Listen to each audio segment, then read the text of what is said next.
Take a moment, plant your feet. Let's take a big deep breath in and out. One more this time. Here we go. Big deep breath in and out. We've made it. On this next deep breath, I want you to ask yourself, when was the last time you felt like you belonged? Big deep breath in.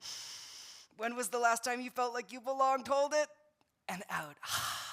Belonging. It's that indescribable, smile-inducing, warm, glowy, sparkly feeling lives right here. Makes me smile just thinking about it. Our work here today is about understanding how to find and achieve belonging. We're taking belonging from a buzzword to a tool you can use in your everyday lives. We're here to answer two questions. One, what is belonging? And two, how do we operationalize it? So here's what we know. We want to get to belonging. We want to get to that warm and fuzzy feeling. Here's how we do it. I call this the Great Pyramid of Belonging. To get to belonging, we need to allow authenticity. And how do we allow authenticity? We use these tools, deep listening and loving speech. That's where we're going. And if I do my job right, you'll leave here understanding the pyramid and how it fits into your life. But first, hello. My name is Zach. I use he, him pronouns. And all of my work is about creating community and building empathy. Simply, everything I do is about belonging. For the past 6 years, I worked at a large Reform synagogue where I walked alongside folks through the entire Jewish life cycle, from baby naming to funeral. And all of my work was about making folks feel seen and feel like they belonged just a little bit more. Recently, I was doing some diversity work with an elementary school age group of kids, and I walked in and I said, "Hey, I'm Zach. Today we're going to be talking about how we love each other a little bit more." To which one of the little boys in the front raises his hand and says, "Hey, does that make you the boss man of love?" To which I giggled, and I decided in that moment I was only ever going to take jobs with the title Boss Man of Love. Which is to say, it's a joy to be with you. It's a joy to be doing this work. And what that kid got perfectly right is all of this work is about love. I love the Boss Man of Love story for so many reasons, but partially because it's proof that the pyramid works. I showed up to that elementary school classroom as authentic as I could. I spoke with love. The kid responded after listening to me. Simply, we both belonged. There was connection, there was magic, there was laughter, and that electricity. That's what we're here to figure out how to do. So what is belonging? What are we even talking about? Today, the word belonging is absolutely everywhere. Every college and company and co-op and collective, and I dare even say corner store, has brought it into its day-to-day vernacular. In fact, if you ask the Washington Post, they'll tell you it's corporate's new favorite buzzword. If you ask the University of Pennsylvania, they'll tell you that it is the key to our children's education in a rapidly evolving 21st century. If you ask the Cambridge Dictionary, they'll tell you that it's a feeling of being happy or comfortable as a part of a group. You ask me, it's the warm and fuzzies that live right here. But today I wanted to share with you one of my favorite definitions. It comes from Cornell University. It reads, belonging is the feeling of security and support when there's a sense of acceptance, inclusion, and identity for a member of a certain group. It's when an individual can bring their authentic self forward. Cornell teaches us that belonging is emotional safety. It's emotional safety that emerges from acceptance. And there are so many definitions, and I love this one in particular because it goes a step beyond fitting in or tolerance or kindness and actually begins to codify the connection between authenticity and belonging just as we see it on our pyramid. This connection actually isn't a baseless one. It comes from the researcher Dr. Brené Brown. And her research teaches us two major things about the connection between authenticity and belonging, just as we see it on our pyramid. One, authenticity is at the core of belonging. Simply, you gotta belong to yourself above all else. And that's because the minute we betray our authenticity in the hopes of fitting in or getting people to like us, the moment we betray our authenticity, we belong nowhere. And that is because, and this is our second point, that the opposite of belonging is fitting in. Now, this is a really radical point because prior to her research, it was understood that the opposite of belonging was loneliness. You don't belong, you need people, you're alone. You know, for me, I think about a time when I didn't belong. For me, that was before I came out. And I think, what would I have needed in that moment? Would a crowd of people have helped me? Would being less alone have helped me? No, of course not. Because the opposite of belonging is not, in fact, loneliness. It's not being alone. It's fitting in. So they're related because we gotta belong to ourselves. And we gotta belong to ourselves and not betray our authenticity. And that's how we belong. But what is authenticity? What are we talking about? Authenticity is a collection of choices that we have to make every day. It's about the choice to show up and be real, the choice to be honest. This comes from Dr. Brené Brown, but I like to simplify it and translate it as this. But authenticity is made up of two audacious choices. One, you gotta choose to be true to yourself. And two, you gotta then act in accord with your inner values and character rather than that innate drive to fit in or be liked. And these choices seem really simple, but I want you to know that I know they're not. Authenticity is something that's really important to me because I know what it's like to lead an inauthentic life. Whenever I share my story about coming out and what brings me to this work, I always begin with the word grapple. And that's because I grappled and wrestled and tussled and tried to figure out what was inside of me for a really long time. I felt an otherness and a difference before I knew or could name that I was gay. You know, I remember there was one night I shot out of bed and said, I figured it out.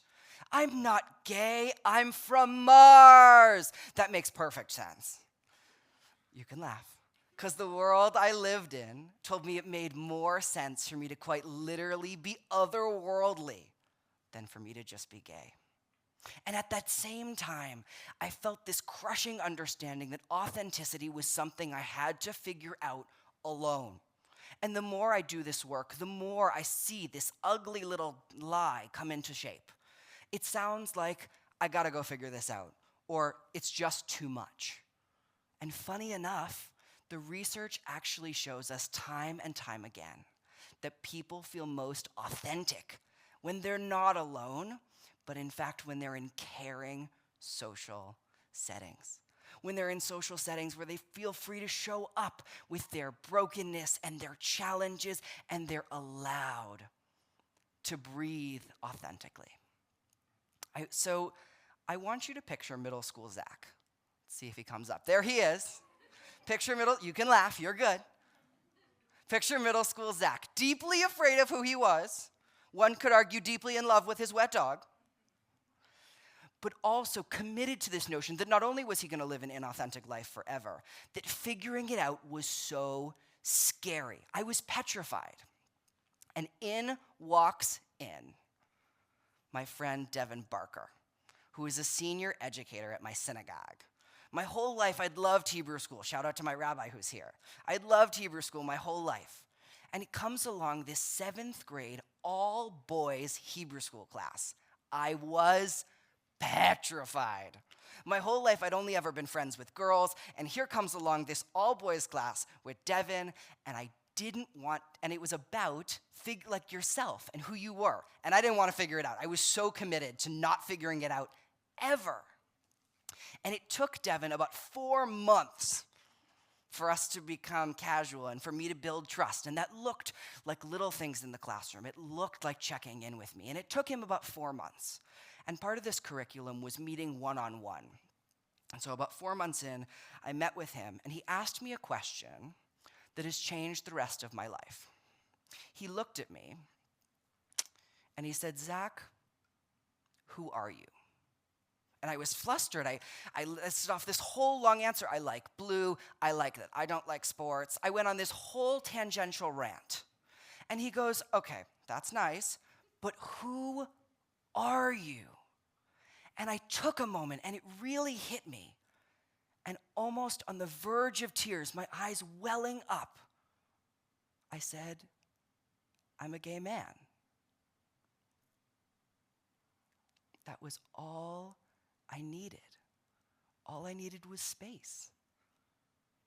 For years, I've tried to figure out what it was that allowed Devin for me to feel so comfortable.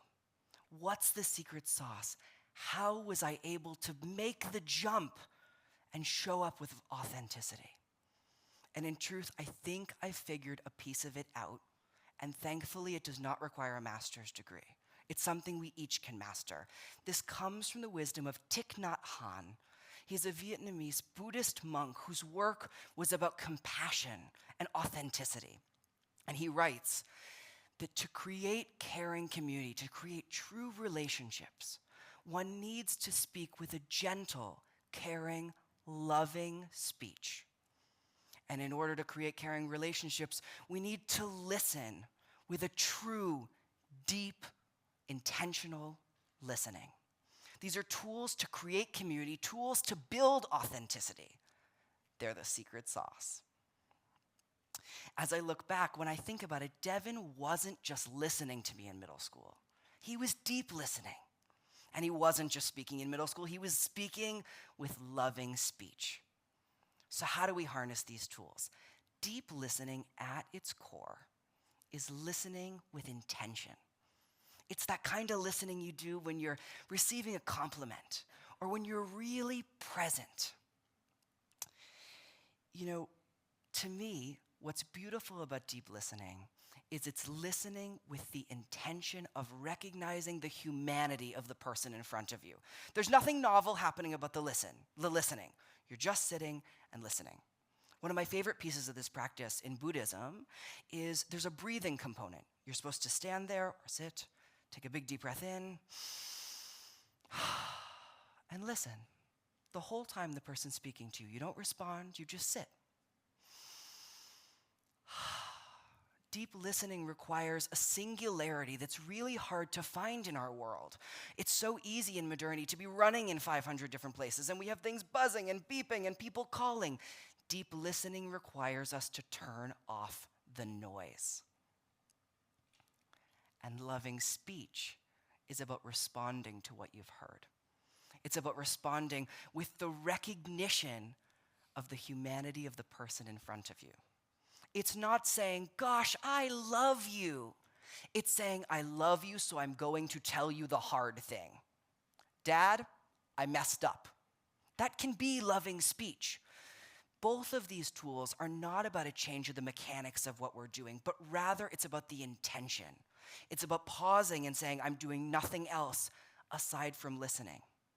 One of my favorite parts of these practices is that they're not life practices. Please do not leave here and walk around deep listening to everyone you talk to. You'll go crazy. But it's about beginning and ending conversations with intention. One of my favorite pieces of deep listening is it's about pumping the brakes. We've all been in those conversations where someone says that one thing and you're like, I know what to say here. I have a response. And they couldn't even be there. And you want to jump in and like the word vomit is flowing and you got to stop it. Deep listening charges us with pausing, taking that deep breath and reminding ourselves of the humanity. Deep listening is about reminding ourselves of the humanity of the person who is in front of us, and loving speech is about responding to that very humanity. They are the tools. So, we've talked about deep listening, we've talked about loving speech. They build authenticity, and authenticity is the secret sauce to belonging. What do we do now? Well, in truth, the work of this TED Talk actually begins when you leave here today. The work begins when you leave. So next time you feel like you don't belong, or you see someone else who looks like they don't belong, I charge you, go over to them, climb the pyramid. You have all the tools you need to make others feel that magic of connection. And just by doing that, just by climbing the ladder, you tell the other person 3 things. 1, I see you. 2, I hear you. And 3, you matter to me. I see you, I hear you, you matter to me. It's the greatest gift we can offer each other, belonging. And I promise, one thing I've learned over and over is that everyone just wants to be heard. Through the noise of our world, we each want to feel seen and honored.